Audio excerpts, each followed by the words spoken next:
Bismillahirrahmanirrahim. Assalamualaikum warahmatullahi wabarakatuh. Kembali lagi dengan Bapak dalam pembelajaran kesetimbangan kimia ya teman-teman. Pada kesempatan kali ini kita akan membahas mengenai pergeseran kesetimbangan kimia dan penerapan kesetimbangan kimia dalam industri atau dalam kehidupan sehari-hari. Ya, baik, sebelum melaksanakan pembelajaran, marilah kita berdoa. Berdoa mulai. Bismillahirrahmanirrahim. Bismillahirrahmanirrahim. Baik, yang pertama, mari kita membahas pergeseran kesetimbangan kimia. Ya, pertama yaitu apa sih pergeseran kesetimbangan kimia? Pergeseran kesetimbangan kimia yaitu suatu sistem kesetimbangan dapat berubah jika mendapat pengaruh dari luar. Ya, perubahan tersebut bertujuan untuk mencapai kesetimbangan baru sehingga disebut pergeseran kesetimbangan. Nah, ini seorang ahli yang menemukan mengenai pergeseran kesetimbangan kimia yang sering dikenal dengan asas Le-Chatelier ya. Kita sebutnya seperti itu. Yang ditemukan ini asas ini diadopsi dari nama Henry Louis Le-Chatelier yang menyatakan bahwa jika suatu sistem kesetimbangan mendapat pengaruh dari luar, maka kesetimbangan akan bergeser sehingga dapat meminimalisir pengaruh dari luar. Dengan demikian, sistem akan mencapai kesetimbangan kembali ya. Baik, selanjutnya yaitu ini faktor yang mempengaruhi pergeseran kesetimbangan berdasarkan pada asas Le-Chatelier ya, yang dikemukakan oleh Henry Louis Le-Chatelier pada tahun 1884 yang berbunyi ini. Bapak ulangi lagi. Bunyi ini sama dengan yang tadi, tapi Bapak ulangi lagi, yaitu jika terhadap suatu sistem kesetimbangan dilakukan suatu tindakan atau aksi, sistem akan mengadakan reaksi yang cenderung mengurangi aksi tersebut. Ya, apa saja faktor-faktor yang mempengaruhi pergeseran kesetimbangan itu? Ya, yang ini. Yang pertama itu ada konsentrasi, ada suhu, ada tekanan dan volume, serta ada nanti ada tambahan lagi yaitu katalisator. Ya, catatan yang harus kita ingat-ingat juga, kesetimbangan akan bergeser, namun harga tetap kecuali pengaruh suhu. Ya, baik, selanjutnya yaitu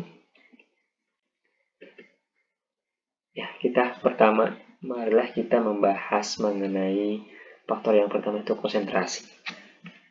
Mengapa konsentrasi bisa mempengaruhi kesetimbangan kimia? Nah, jadi gini. Konsepnya, jika diberi, dia akan memberi. Maksudnya gimana? Jika ditambahkan di sebelah kiri atau reaksi, maka kesetimbangan bergeser ke kanan atau hasil reaksi. Dan jika ditambahkan di sebelah kanan hasil reaksi, maka kesetimbangan akan bergeser ke kiri atau reaksi. Ya, dicermati baik-baik. Jika diberi, dia akan memberi. Ya.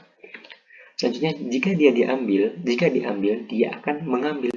Jika ambil di sebelah kiri reaksi, maka kesetimbangan bergeser ke kiri atau reaksi. Jika diambil di sebelah kanan hasil reaksi, maka kesetimbangan akan bergeser ke kanan hasil reaksi. Ya. Nah, contoh soal yang pertama. Ke arah mana kesetimbangan bergeser bila pada reaksi kesetimbangan 2SO2 gas ditambah O2 gas menjadi 2SO3 gas. SO2 ditambah. Bagaimana? SO2 itu ditambah. Ya. Maka akan bergeser ke kanan.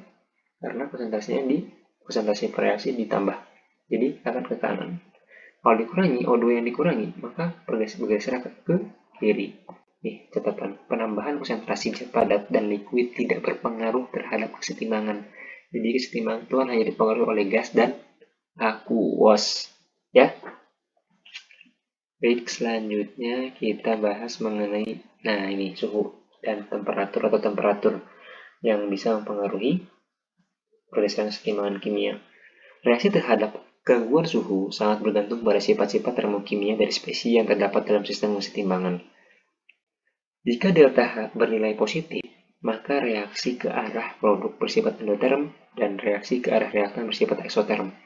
Ya, endoterm nih, contohnya seperti ini. CuSO4 5H2O solid menjadi CuSO4 solid tambah 5H2O gas. Delta H-nya bernilai positif, berarti menandakan dia endotherm.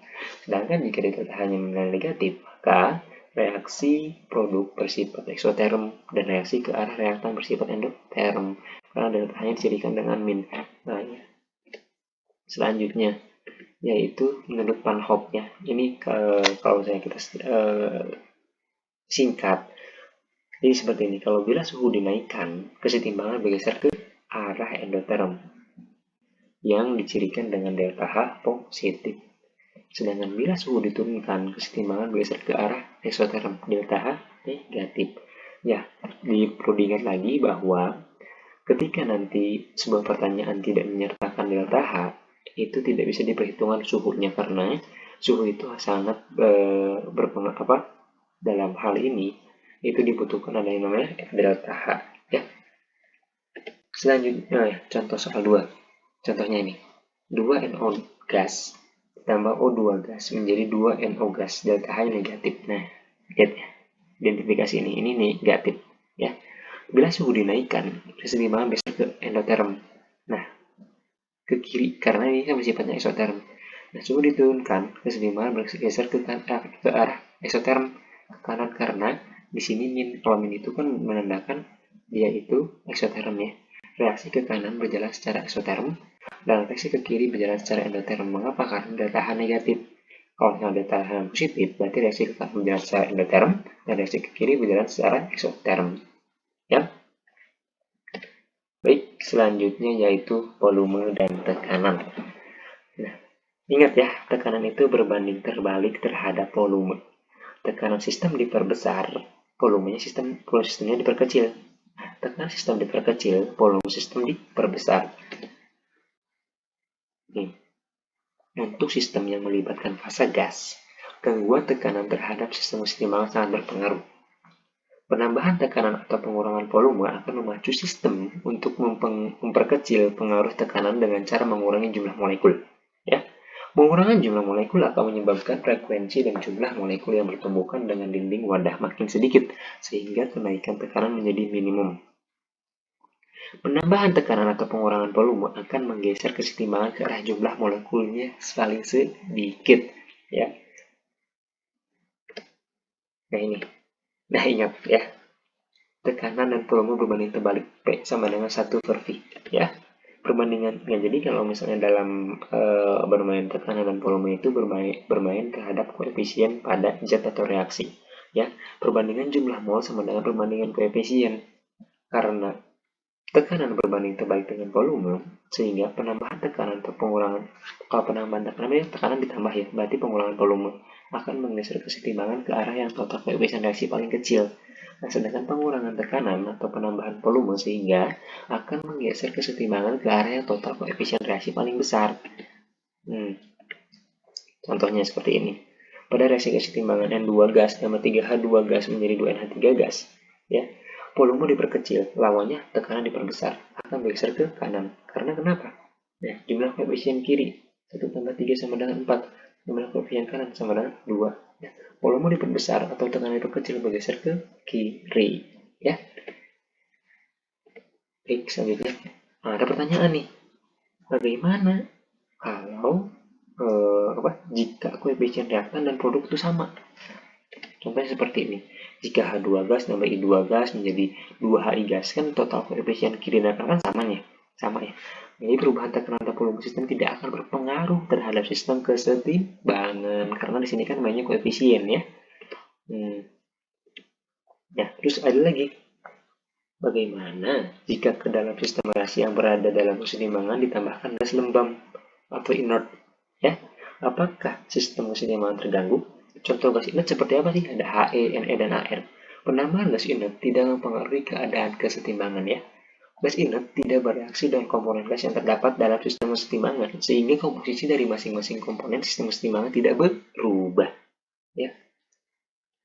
Baik, nih. Selanjutnya ada mengenai katalisator. Ya. Jadi, ini merupakan faktor yang mempengaruhi juga pergeseran kesetimbangan, tapi kita lebih jelasnya seperti ini. Fungsi katalisator dalam reaksi kesetimbangan adalah mempercepat tercapainya kesetimbangan dan tidak merubah letak kesetimbangan. Harga tetapkan kesetimbangan KC tetap. Hal ini disebabkan katalisator mempercepat reaksi ke kanan dan ke kiri sama besar. Ya. Akan tetapi katalisator tidak dapat mengubah susunan zat-zat dalam keadaan setimbang. Dengan kata lain, katalisator tidak dapat menggeser kesetimbangan. Peranan katalisator adalah mengubah mekanisme reaksi kimia agar tercapai energi aktivasi yang lebih rendah. Selain untuk mempercepat tercapainya keadaan setimbang, katalisator juga berfungsi untuk menggantikan temperatur tinggi. Nah, ini kalau misalnya kita jabarkan atau kita simpulkan dari keempat faktor yang mempengaruhi pergeseran kesetimbangan kimia. Kalau misalnya jika volume diperbesar, kesetimbangan bergeser ke jumlah koefisien besar. Jika volume diperkecil, kesetimbangan bergeser ke jumlah koefisien kecil. Koefisien yang tahu kan teman-teman semua yang di depan yang huruf besar itu di depan Z gitu ya, tahu kan? Nah, kan karena itu berbanding lurus dengan jumlah molnya, ya. Nah, terus kalau jika P diperbesar, tekanan bergeser ke jumlah koefisien kecil. Dan jika P diperkecil, kesetimbangan bergeser ke jumlah koefisien besar karena P dan P itu kan berbanding terbalik. Ya, suhu atau T, temperatur atau sering disimbolkan dengan T. Jika suhu diperbesar, kesetimbangan bergeser ke reaksi endoterm, delta-H-nya positif. Dan jika suhu diperkecil, kesetimbangan bergeser ke reaksi eksoterm, delta-H-nya yang dicirikan dengan delta-H negatif. Nah, ketika konsentrasi atau M, jika M diperbesar, kesetimbangan bergeser ke arah lawan. Jika M diperkecil, kesetimbangan bergeser ke arah sendiri.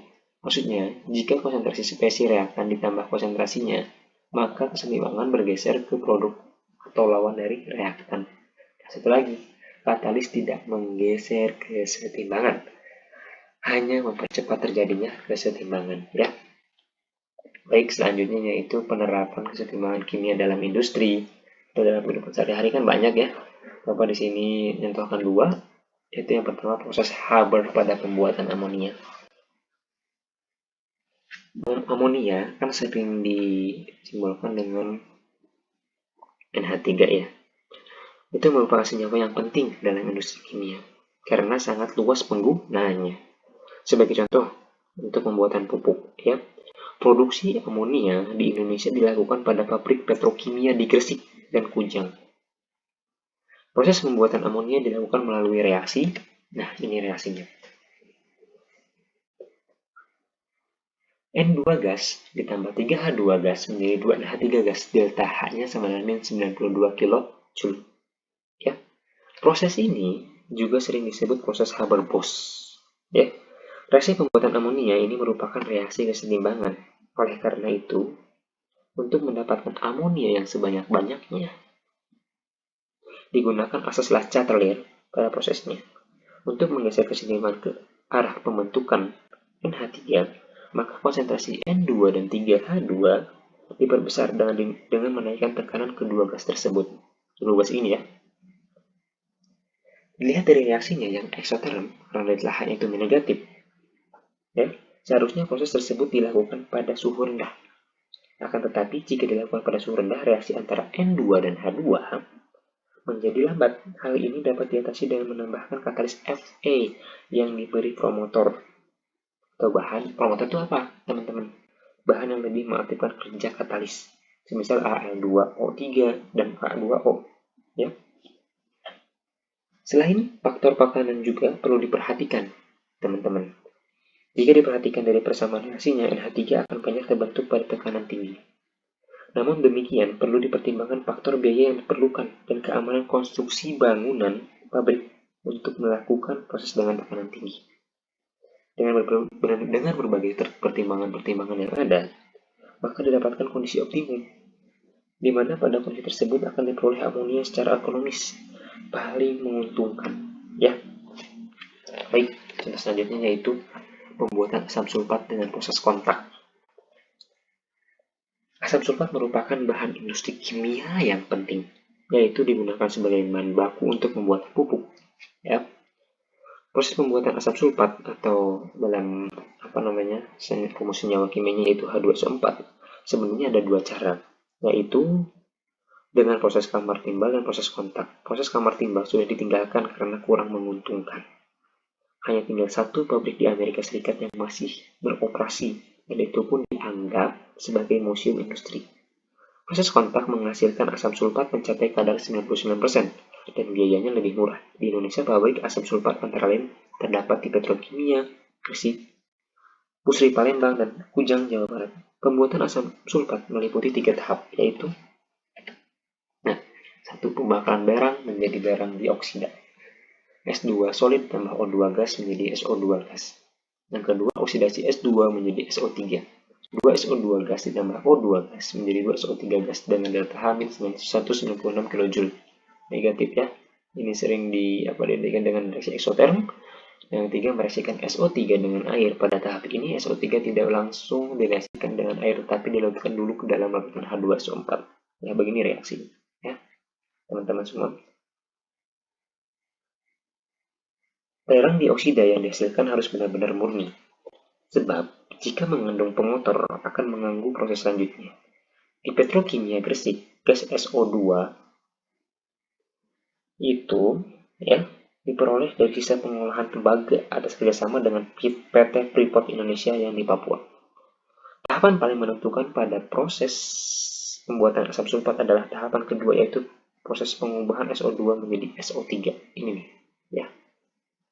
Reaksi pada proses ini merupakan reaksi keseimbangan, maka untuk memperbanyak hasil harus memperhatikan asas Lachat-Telir. Pertama, reaksi tersebut menyangkut 3 partikel reaksi, 2 partikel 2SO2 dan 1 partikel SSO2. Untuk menghasilkan 2 partikel SO3 jadi perlu dilakukan pada tekanan tinggi.